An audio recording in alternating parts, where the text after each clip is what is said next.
Good morning बच्चों। हम आपको महाभारत की कथा सुना रहे थे। उसमें हमने आपको बताया था कि किस प्रकार कौरव और पांडव का युद्ध हुआ और अंत में कौरवों का विनाश हो गया और पांडव जो है वो विजयी हुए और 36 वर्षों तक उन्होंने हस्तिनापुर पर राज्य किया। अब ये महाभारत की कथा की शुरुआत किस तरह हुई, आइए उसके बारे में जानते हैं। आपका पहला पाठ है देवव्रत। ये जो देवव्रत है वो शांतनु और गंगा के पुत्र थे। जो गंगा थी वो क्या हुआ, वो सुंदर युवती थी, तो एक बार राजा ने उससे विवाह कर लिया। देखिए पहले पाठ पढ़ते हैं। गंगा एक सुंदर युवती का रूप धारण किए नदी के तट पर खड़ी थी।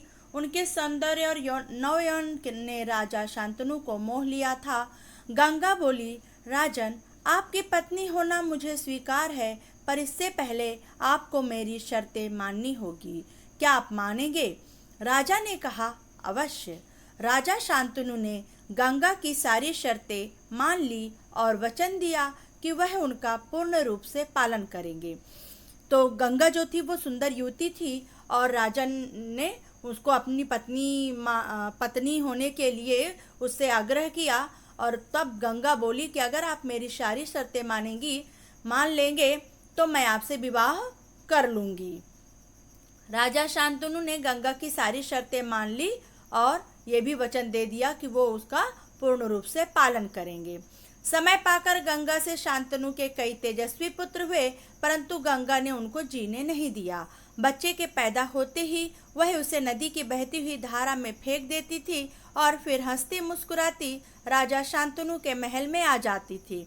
अब जब गंगा और शांतनु का विवाह हुआ तो राजा शांतनु और गंगा के कई तेजस्वी पुत्र हुए, लेकिन गंगा क्या करती थी, एक एक को जाके नदी की बहती हुई धारा में फेंक आती थी। वह उनको जीने नहीं देती थी। अज्ञात सुंदरी के इस व्यवहार से राजा शांतनु चकित रह जाते। उनके आश्चर्य और क्षोभ का पारावार न रहता। शांतनु वचन दे चुके थे, इस कारण मन मसोस कर रह जाते। 7 बच्चों को गंगा ने इसी भांति नदी की धारा में बहा दिया। जब 8वां बच्चा पैदा हुआ तो गंगा उसे भी लेकर नदी की तरफ जाने लगी। शांतनु से न रहा गया। बोले, माँ होकर अपने नादान बच्चों को अकारण ही क्यों मार दिया करती हो?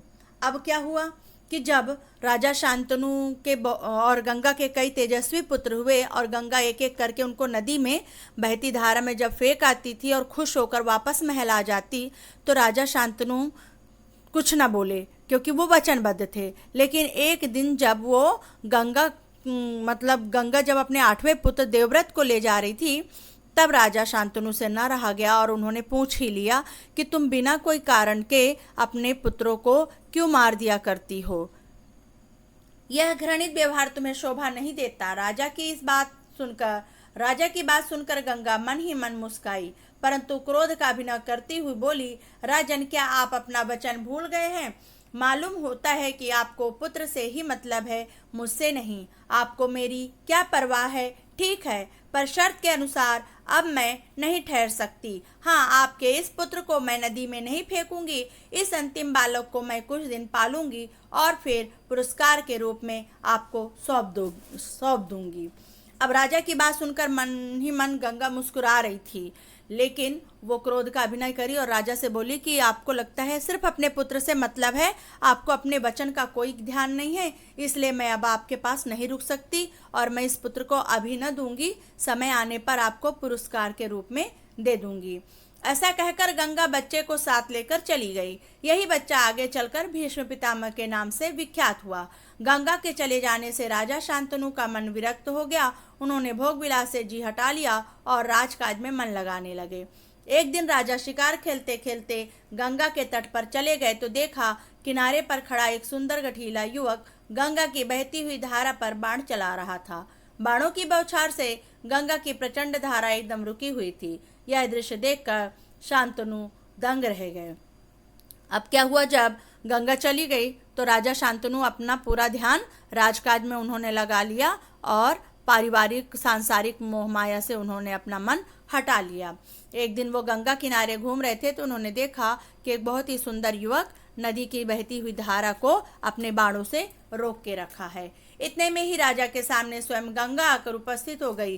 गंगा ने युवक को अपने पास बुलाया और राजा से बोली, राजन, पहचाना मुझे इस युवक को? यही आपका और मेरा 8वां पुत्र देवव्रत है। महर्षि वशिष्ठ ने इसे शिक्षा दी है। शास्त्र ज्ञान में शुक्राचार्य और रण कौशल में परशुराम ही इसका मुकाबला कर सकते हैं। यह जितना कुशल योद्धा है उतना ही चतुर राजनीतिज्ञ भी है। आपका पुत्र मैं आपको सौंप रही हूँ, अब ले जाइए इसे अपने साथ। गंगा ने देवव्रत का माथा चूमा और आशीर्वाद देकर राजा के साथ उसे विदा कर दिया। और इस प्रकार जब गंगा स्वयं आ गई और बोली कि ये आपका 8वां पुत्र है, मैं अब इसको आपको सौंप रही हूँ। ये जो है वो बहुत ही बहादुर लड़का है, क्योंकि महर्षि वशिष्ठ ने इसको शिक्षा दी है। शास्त्र का ज्ञान शुक्राचार्य ने दिया है और रण कौशल का ज्ञान परशुराम से इसको मतलब मिला है, और परशुराम ही इसका मुकाबला कर सकते हैं। ये जितना कुशल योद्धा है उतना ही चतुर राजनीतिज्ञ भी है। मैं आपको आपका पुत्र सौंप कर अब जा रही हूँ। और इस प्रकार गंगा ने देवव्रत को राजा शांतनु को सौंप दिया। बाकी के पाठ आपको अगले वीडियो में बताएंगे।